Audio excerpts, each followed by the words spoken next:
She's a loyal friend. She's always there. We do everything together, from family vacations, cooking together, sharing recipes. She has a great deal of strength. She has a spirit that just doesn't quit. She's a very fun, loving person, and she likes to joke around.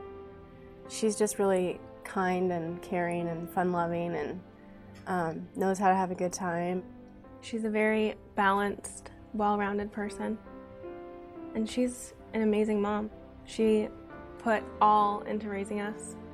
My mom's a very patient person. She's very understanding. She's good at listening, laid back, easy to talk to. We love to talk to each other.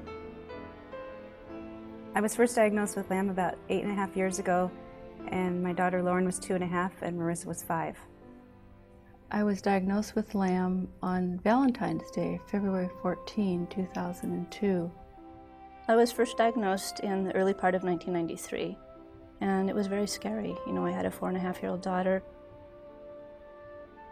The first 3 years I was fairly stable. I had small incremental drops in my pulmonary function tests.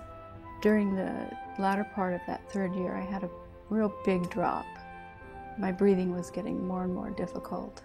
Sometimes when I call her on the phone, she'll answer and she'll be really out of breath on the phone. You know, to me, to hear that, it's kind of upsetting, and I'll ask her what she's doing and she'll be like, I'm moving laundry into the dryer.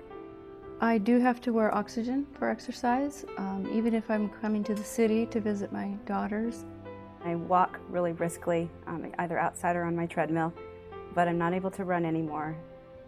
Marisa's a swimmer, and Lauren's a soccer player and a basketball player. Sometimes they'll run ahead of me, and then they'll look back and realize, oh, I'm kind of slow. With 24% lung function, getting dressed in the morning is the biggest workout of my day. I think the hardest part for me is watching how hard it is for her, and just that it hurts her so much to not be able to do it, because when I was younger, we used to go for a lot of bike rides and just ride around our neighborhood and whatnot.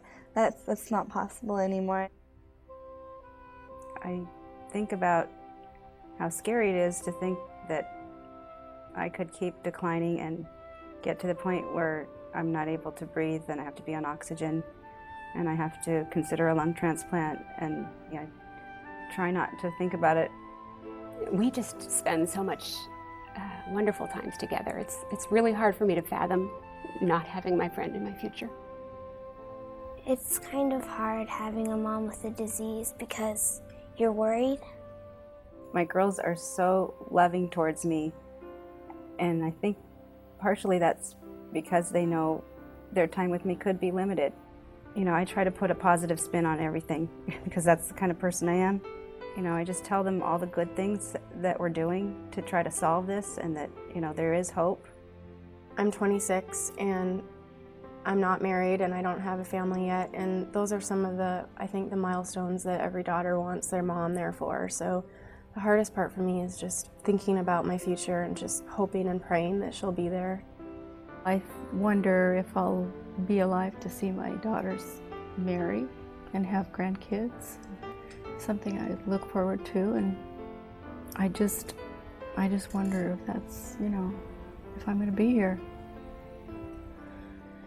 I hope she's there when I get married and when I have kids, but at this point we don't know how long she'll be with us, and I think that's the toughest part for me to think about. I want my kids to know her and to know what an amazing woman she is, and I just hope she's there. I think that the scientific research and the breakthroughs that they've made in the short amount of time that they've been researching LAM is just a miracle. I mean, it's pretty incredible. If I could stop it where it is today, I can adjust to that. At least I'm alive, I used to set goals. I wanted to see my daughter make it through grade school age, and then I wanted to see her reach high school, and now I want to see her graduate from high school. We weren't sure if she'd be here to see me entering high school, and now here she is helping me with the college search. During my bat mitzvah, my mom helped me a lot, and I remember before I went up to go in front of everybody, she was really helpful, telling me, it's okay, calm, and she was just really supportive, and I really appreciated that. For me to see that she made it to that milestone of a bat mitzvah, and that I got to be a big part of it, and that I was still in pretty good health.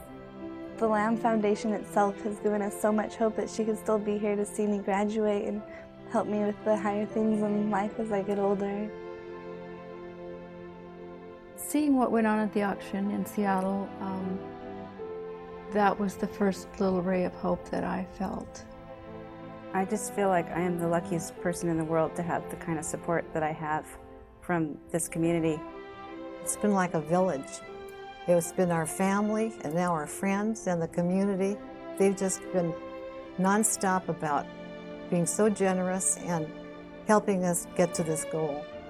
You do a little piece and you feel like it may not make a huge difference, and then you hear about the results and how local efforts have made a huge impact in the amount of funds funneled to the researchers.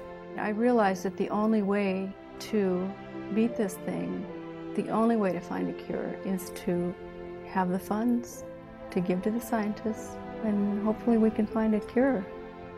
I believe that someday soon, I'm not going to be questioning whether or not a treatment is going to happen in time, and I believe that that can happen, and it has to happen because I want to see my daughter grow up.